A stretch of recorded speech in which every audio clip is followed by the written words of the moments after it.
Hi there, and welcome to How to Reduce the Risk of Slipping, an Outro CPD, and the one that I get asked for the most. It is one of our most popular CPDs, and it's requested by architects, end users, universities, local authorities, and healthcare professionals as well.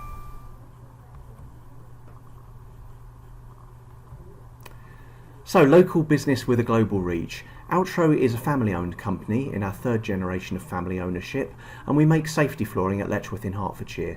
We also have a wall cladding division at Lowestoft. Our resins are made at Maiden Newton in Dorset, and we have a smooth flooring factory in Germany. We also have a number of direct subsidiaries around the globe, many of which are coming up on the screen.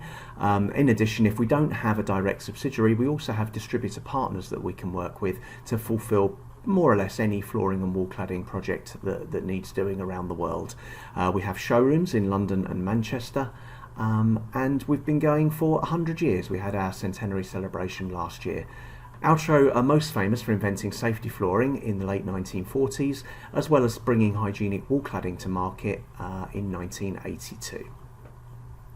So today's learning objectives, we're going to look at the regulations, the statistics, the activities of the Health and Safety Executive, which I may refer to as the HSE from now on, the two main slip test methods, which are the ramp test and the pendulum test, and we'll look at sustained slip resistance, as well as at risk assessment.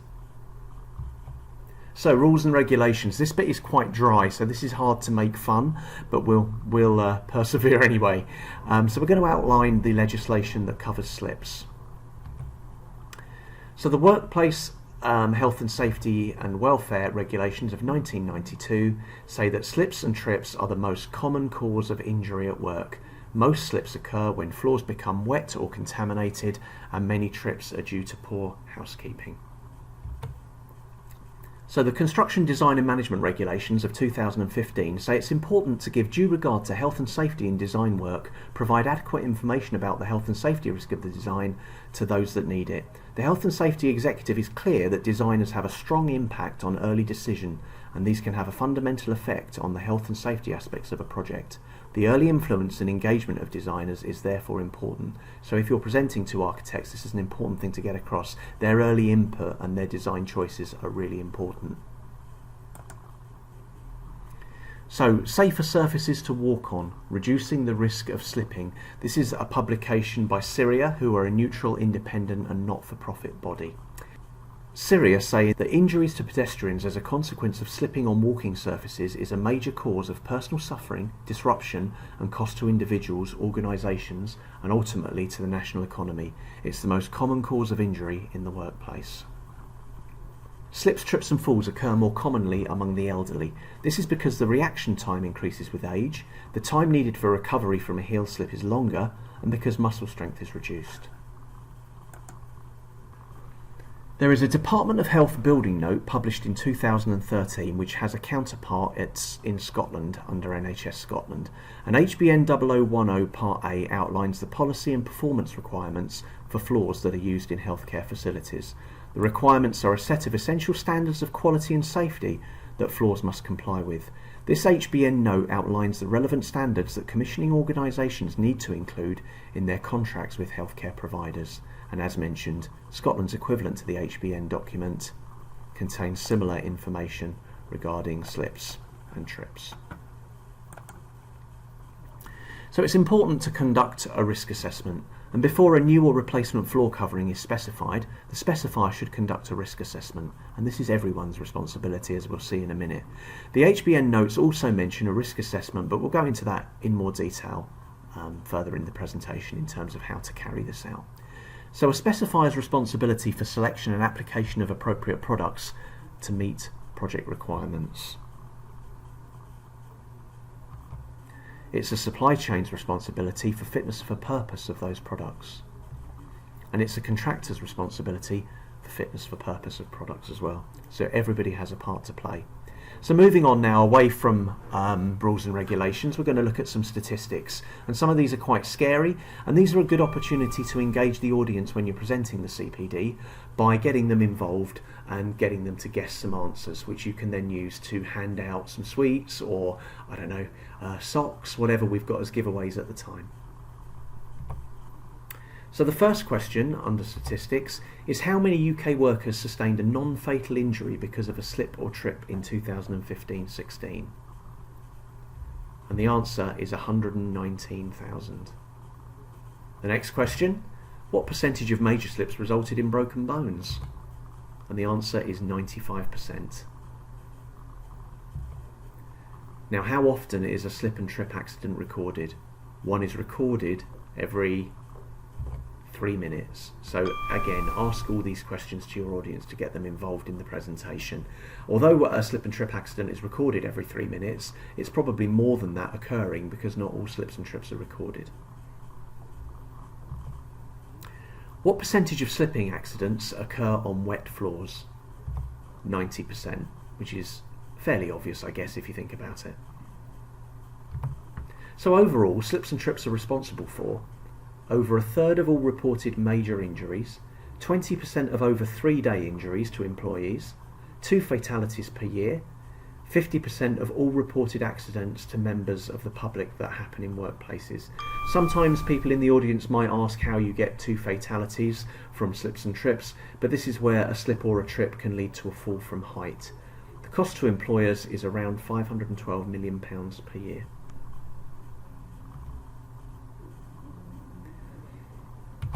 So this slide is quite useful. This is from the Royal College of Nursing, and this is particularly useful if you're specifying for healthcare or you're an NHS trust or even a private hospital.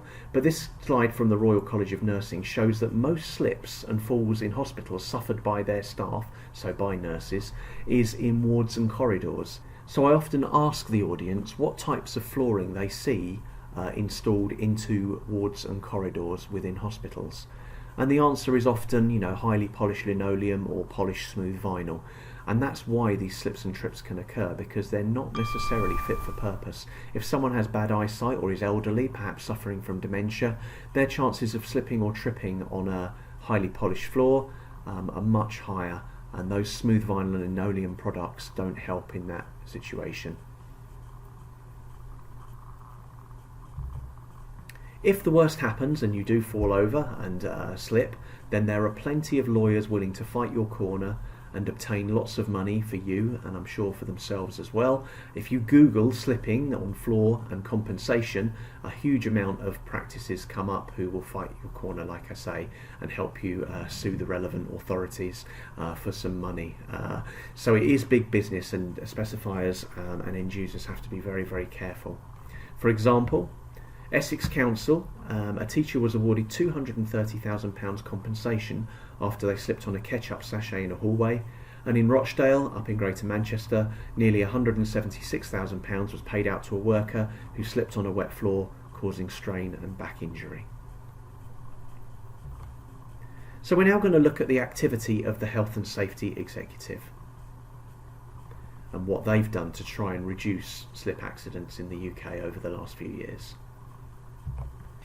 So the Health and Safety Executive launched their Shattered Lives campaign a few years ago, and this was a hard-hitting series of articles where they particularly focused on healthcare and hospitality, as a number of slips and trips accidents had occurred in those industries. So they focused quite heavily on that. A video will follow that shows the Shattered Lives campaign in all its glory. If people are eating and you're presenting this CPD, you might want to warn them that it does contain a little bit of graphic content and to avert their eyes if they're squeamish. So the video follows now. So you booked it yet? Booked what? The honeymoon. Oh, yeah. Barbados. 2 weeks. Can't wait. Lovely. Beachfront bungalow. What, on the beach? Well, yeah, beachfront. With a hot tub. Oh, magic. Come on, it's nearly 12. Brian, sit. Yes, chef? Carol, check in, now. Coming right up, chef. Accidents at work can shatter lives, so find out how to avoid them. Call us now or search online for Shattered Lives. So fairly grim, but it gets the message across, I'm sure you'd agree. We're now going to look at slip test methods. So what test criteria do you look for when you're specifying a slip-resistant floor? So there are 2 major tests, the ramp test and the pendulum test, and we're going to look at both in a couple of videos that will run now.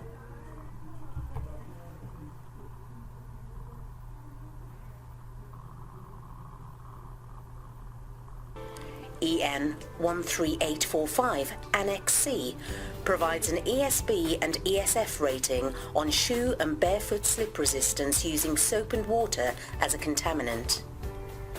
DIN 51097 tests barefoot slip resistance when the ramp is covered with water. This gives an A to C rating.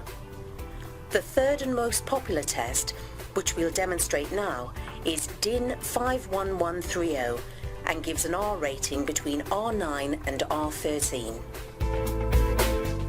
The test subject wears safety boots and walks on flooring that has been contaminated with oil. The ramp is inclined until the point at which the subject slips and the angle is recorded.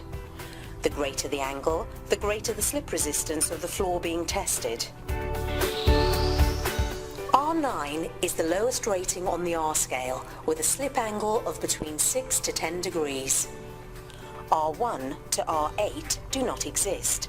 Therefore, R9 is the absolute minimum you should expect to see in this test. The R10 rating categorizes a ramp incline of between 10 to 19 degrees, R11 19 to 27 degrees, R12 27 to 35 degrees, and R13 35 plus degrees. Altro has a range of safety flooring between R10 to R12 rating, which is designed to retain this level of slip resistance throughout the lifetime of the product. One of the benefits of the ramp test is that it uses a person to measure slip. All the other tests rely on machines. However, the shoe used in this test is a safety boot with a heavily cleated sole, which is not representative of general everyday footwear. Another limitation is that the contaminant is motor oil. Most slips occur with water. Finally, this can only test small sections of ex-factory flooring rather than monitoring how slip resistance changes over time with use in a real-life setting. Okay, so that's the ramp test video. And we now move on to the pendulum test, which is approved by the Health and Safety Executive. The pendulum coefficient of friction machine is portable and can test the product at any time in situ. Although the test is used globally, it is especially popular in the UK as it is endorsed by the Health and Safety Executive and the United Kingdom Slip Resistance Group.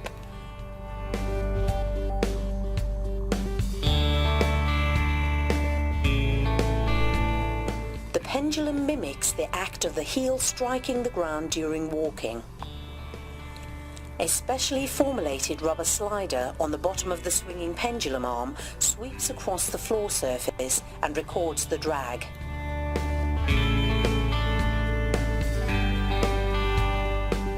As you can see, the pendulum test value on this dry Altro safety flooring is high. The higher the number, the lower the potential for slip.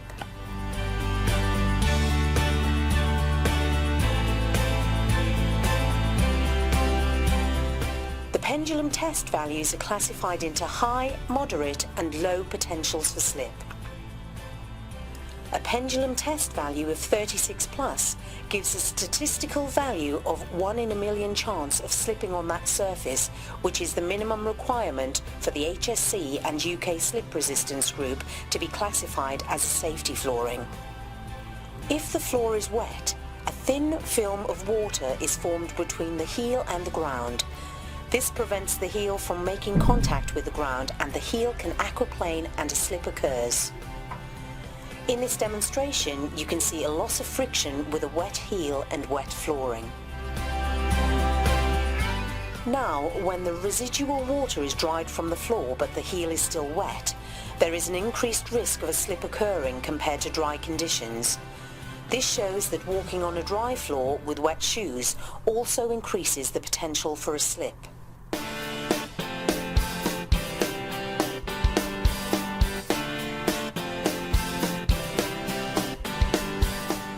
A similar result can be seen with other contaminants.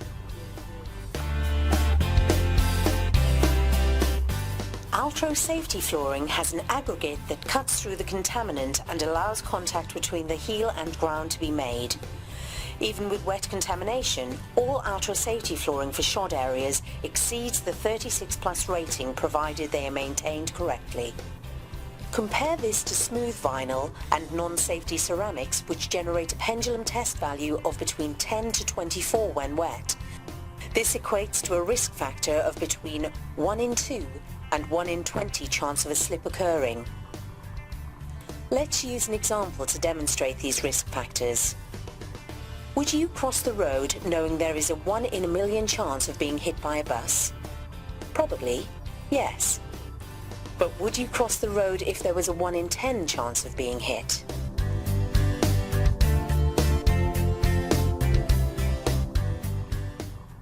Okay, so that was the pendulum test video. The pendulum test gives a value that can be converted to the coefficient of friction, and this means what it says. It's a measure of how much friction is applied by the floor to the sole of your shoe. The test is based on a swinging dummy heel using a standardised rubber soling sample which sweeps over a set area of flooring in a controlled manner. Now, to have a safety flooring, the magic figure is 36 or above on the pendulum test value and an equivalent coefficient of friction reading. The potential to slip classification then becomes low, and the risk of slipping is 1 in a million. As the pendulum test value decreases, you can see that the potential to slip gets higher until, if you only have a reading on the pendulum test or coefficient of friction reading of beyond or equal to 18, then you have as high as a 1 in 2 chance of slipping. Now, these are the ramp angles for R classifications, everything between R9 and R13. R13 doesn't really exist, as it would be like walking on razor blades, and R9 is the minimum reading there is. So R10 can range from a pendulum test value of 18 up to 36 plus. So some safety floorings will fall in the R10 bracket, such as our Wood Effect safety flooring, Suprema and Walkway. There's also a test for bare feet that uses soapy water instead of motor oil, and this is DIN 51097 and reports the results as A, B or C. Now, the Health and Safety Executive don't recognise the ramp test as an authorised test method, and these are some of the reasons why. The test uses a safety boot with a heavily cleated sole and motor oil as a contaminant. It's not everyday shoe, and it's not an everyday contaminant. There is no R128 values, and so R9 is in fact the lowest slip rating. Now, this can cause confusion, and I had a personal visit to see an interior designer who designed some WCs on an office project, and they'd chosen a product that was R9, and this was their thinking: R9's nearly R10, therefore R9's nearly a safety floor. And it was kind of flawed logic, really, because not all R10s are safety flooring, as we've just seen, and R9 is in fact the lowest possible rating you can get on the ramp test. So it could have been a piece of wet glass and it would still have got an R9 rating in theory. The biggest issue is that the test cannot be used to measure installed floor coverings. If there's been an incident and the HSE are called to site to investigate, they need something that they can use on site that's portable, so that they can test the floor and see if it was suitable for use and if it was fit for purpose. They can't do that with the ramp test. Very difficult to transport a man in oily work boots standing on a ramp on a huge machine. So remember that R is a classification, it isn't a test pass, and that the potential for slip in the R10 classification is between 1 in 100,000 and 1 in 2, therefore it's far too broad to be useful. So now we're going to look at sustained slip resistance. The HSE say that an installed slip resistance must have a pendulum test value of equal to or in excess of 36. We've covered that a few times now. Outro has products that have up to 25 years slip resistance, keeping the pendulum test value of equal to or more than 36. And Outro also have products that have slip resistance throughout the lifetime of the product, and this lifetime still needs to be beyond or equal to 36. So if you get nothing else from this presentation, or if the audience get nothing else from this presentation, it's the magic figure of 36 that's going to really stay in their heads. So it's only when you see an R10 rating and a corresponding pendulum test value of beyond or equal to 36 with lifetime slip resistance on any product information they're looking at that they can be sure they'll have a 1 in a million chance of slip. So the Outro strapline is 1 in a million for life. The Satra Pedatron test replicates the real effect of 1 million steps on the floor, and it can be used to test different floors. It's an accurate way of measuring sustained slip resistance. I'm going to look at a couple of case studies now. This is King's at Ely. It's a co-educational independent day and boarding school in Cambridgeshire, founded in 970 AD, so I believe David Gatfield might have had a hand in installing the floor coverings, and it's a current building that dates back to 1375. 15 years after its last refurbishment, the kitchen was looking tired and needed updating, and they needed a safety flooring to protect the staff on an ongoing basis. You'll see there our Stronghold 30 kitchen grade safety flooring on the floor and our hygienic wall cladding Outro White Rock on the walls. This is Albion Place Medical Centre, which is a 3-storey medical centre. The safety floors are installed on stairs, circulation areas, staff changing rooms, and also our static dissipative safety flooring in a computer server room. There was no need to compromise on aesthetics, and the design included wood look floor and bold colours. So it provided protection for a variety of end users and a selection of different room types. So there's no need to compromise on aesthetics just because you need a safety floor. We're going to look at risk assessment now and briefly cover the process. So when you're assessing risk, there are 2 sections, what you can't influence at the bottom and what you can influence at the top. Now, risk assessment needs to take into account what the floor is, where it is, how it will be used and by whom.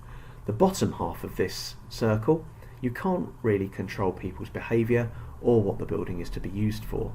But regarding footwear, sometimes you can influence it if you know, for example, that people be wearing safety footwear in some areas, but you can't always control the footwear that people be wearing, especially not in a general use building where members of the public are walking through. Now, you can influence the top half of the environment. For example, you can ensure that it's well lit, you can ensure it has adequate barrier matting where the outside comes in, and you can specify the correct safety flooring to offer slip resistance against the expected contaminants that are used in that building. Now, most slip accidents are caused by contamination on the floor. Usually this is wet contamination, such as shampoo, shower gels and water and oil, but you can get dry contamination, such as flour and plastic packaging and food debris, or talcum powder in wet room areas.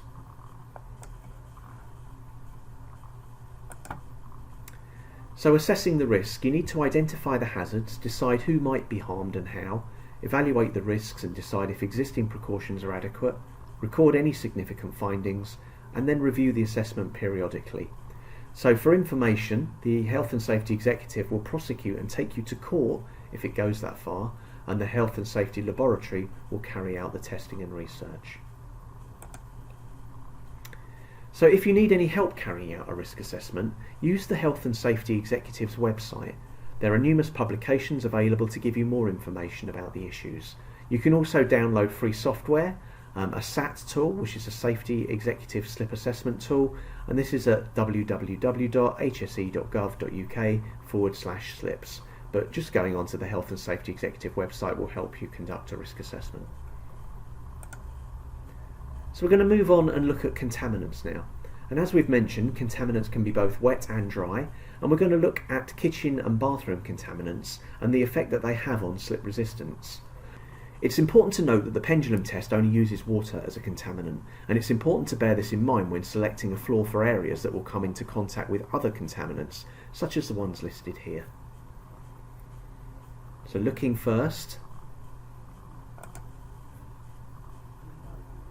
at commercial kitchens.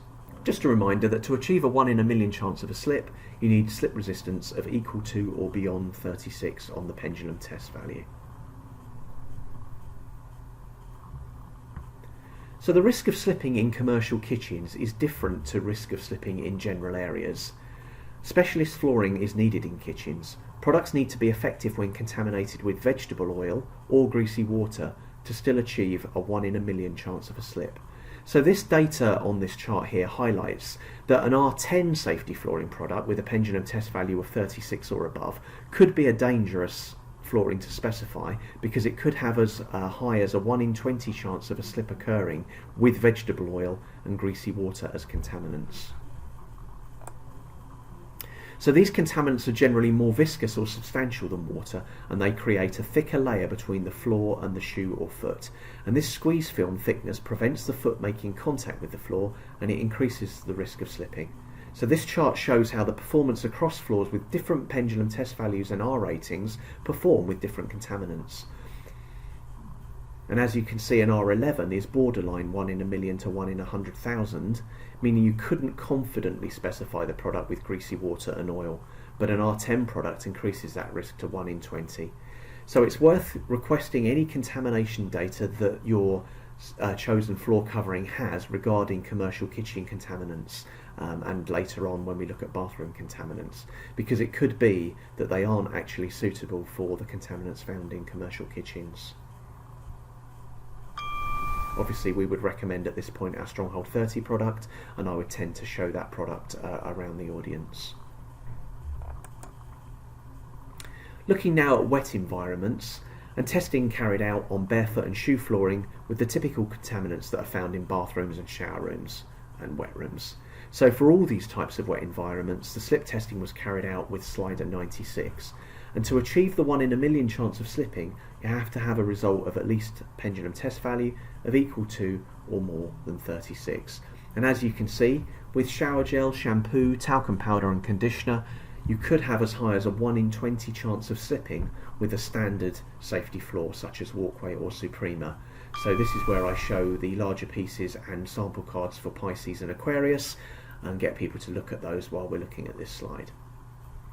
They're the products you need to specify if you're trying to get a 1 in a million chance of slipping in these wet environments. So when you're assessing risk, there is another factor that's quite important, and I always ask the audience if they know what that is, and generally speaking they haven't got a clue. So it's cleaning, and although all the factors in the diagram should be considered, most slip accidents are caused by contamination on the floor, by water and oil, etc., but also some dry contamination such as talc or lint in laundries. You can see the importance of cleaning in controlling slips, and also many trips which can be caused by poor housekeeping. If floors are kept clean and dry, then many slip accidents will be avoided. However, the process of cleaning introduces contamination to the floor. Usually this would be hot water and detergent. So if the process isn't carefully controlled, then cleaning can actually increase the risk of a slip accident. The surface profile of a safety floor ensures that foot and floor connect even when surface contaminants are present. And if kept clean, the surface aggregates are of sufficient size and number to break through the contaminants, and thereby they reduce the risk of a slip to 1 in a million. If incorrect cleaning procedures are followed, a hazardous level of dirt and contaminant buildup can accumulate on the surface of the flooring, and this potentially increases the risk of a slip to as high as 1 in 2. So cleaning has an effect on slip resistance. The Health and Safety Executive was being given the excuse, by hospitals in particular, that safety floorings were not used due to being difficult to clean. So the Health and Safety Executive carried out a comprehensive set of cleaning tests. And as you can see, the conclusion is that slip-resistant floors can be cleaned effectively. So this can't be used as an excuse now for not specifying them in areas where they're needed.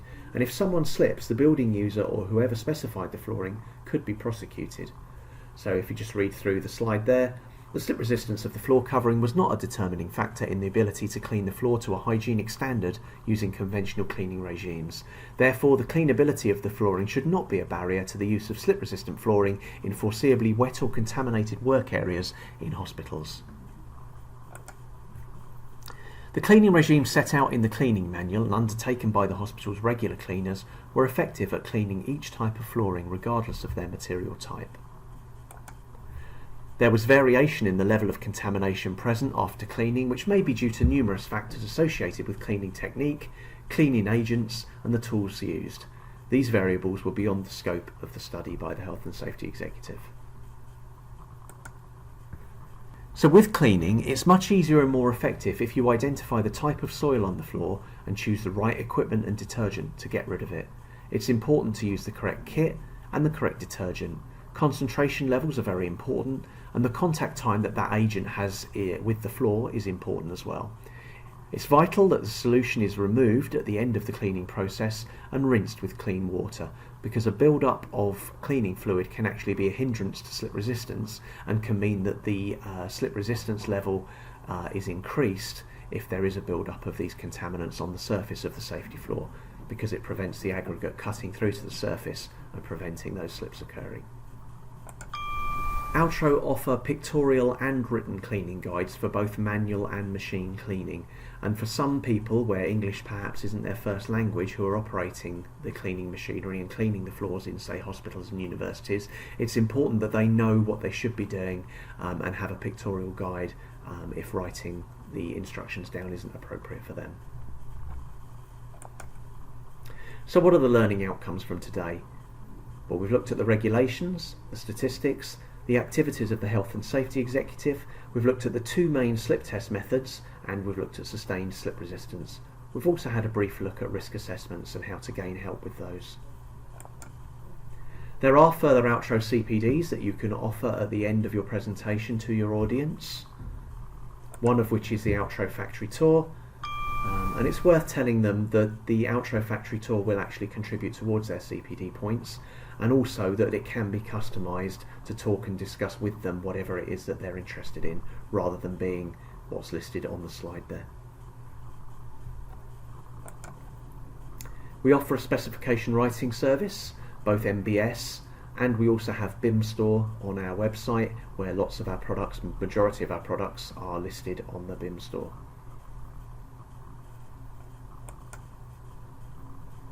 Ask then if they have any questions.